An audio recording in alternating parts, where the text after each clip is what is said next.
Yan na, yung malaking building na yun.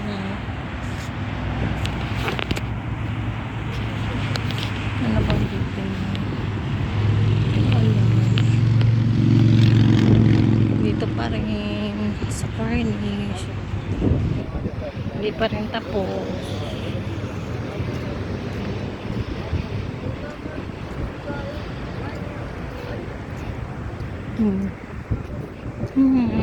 Dito pa.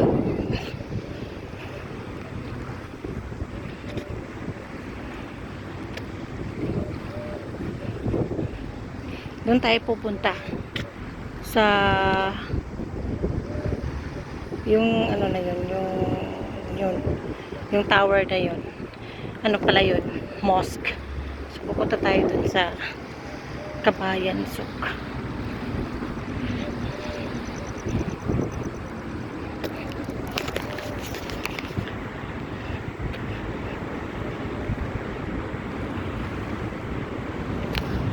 Samahan niyo ako mag-walk kasi mahirap din minsan mag-walk mag-isa, pero so far okay naman, nakaka-relax. Hindi talaga pag wala kang work,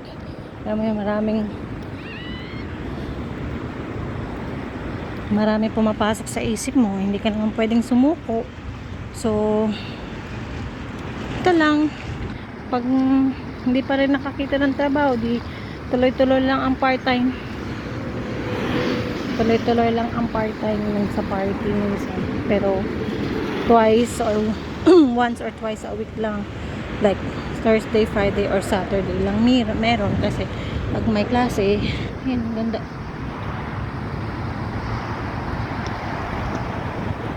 Pag may klase, wala namang nagbi-birthday yung mga bata. Hindi naman nagbi-birthday yung mga bata. So walang party. Kasi nga dahil may pasok kinabukasan, kaya hindi napapaparty yung mga madam. So tsaga lang, ganun talaga. In God's time, sabi nga natin, hindi natin pwedeng madaliin yung gusto natin, kundi yung hintayin natin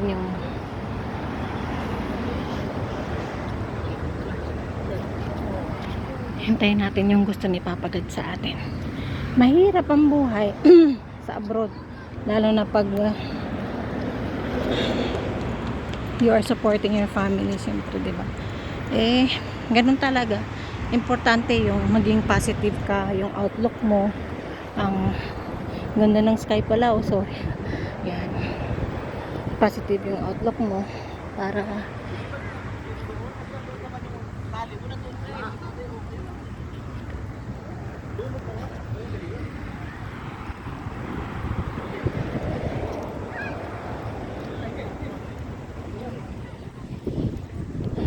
positive yung outlook mo sa buhay. Kasi pag nag-negative ka, na-depress ka, wala ka talagang magagawa sa buhay mo. So bilang nanay, diba, kailangan mo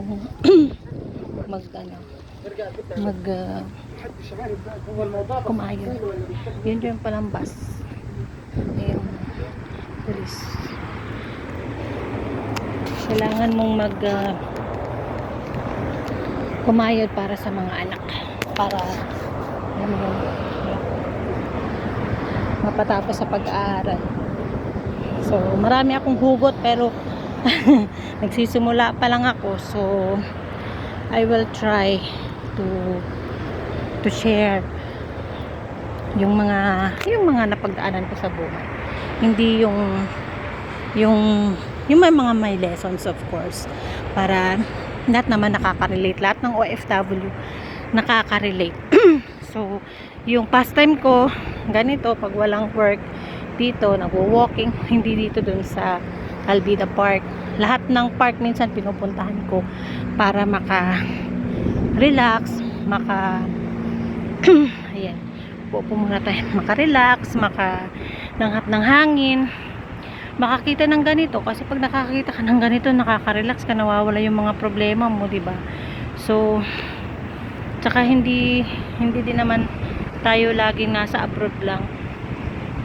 So minsan yung mga ganitong tanawin, minsan pag nasa Pinas ka na, mamimiss mo din. Pero hindi naman lahat ng oras nasa abroad tayo. So, matitreasure mo na yung mga um, ganitong tanawin. Ayan.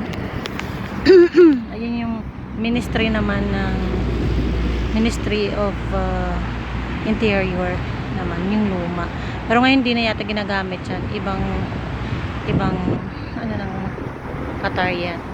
So, hindi ko na may memorize lahat ng mga building dito, pero ayan. malalaking building dito. So, magaganda lahat naman dito. So far yun lang ang maaano ko sa ngayon. So, hopefully in God's time makakahanap din ako ng trabaho ko. And laban lang sa buhay, 'di ba mga ka-OFW? Ganun talaga, hindi natin hawak ang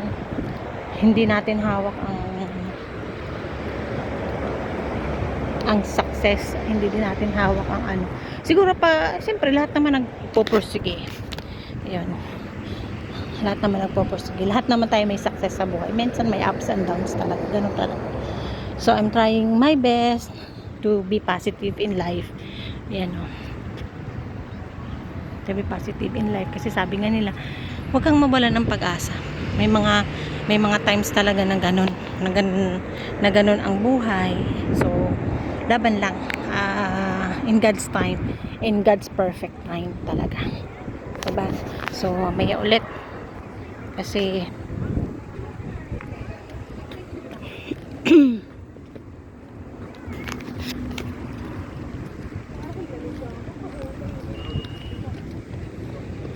ganyan.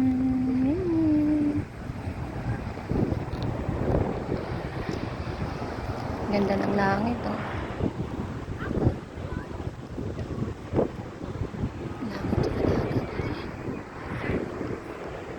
In God's perfect time, meron talaga para sa atin.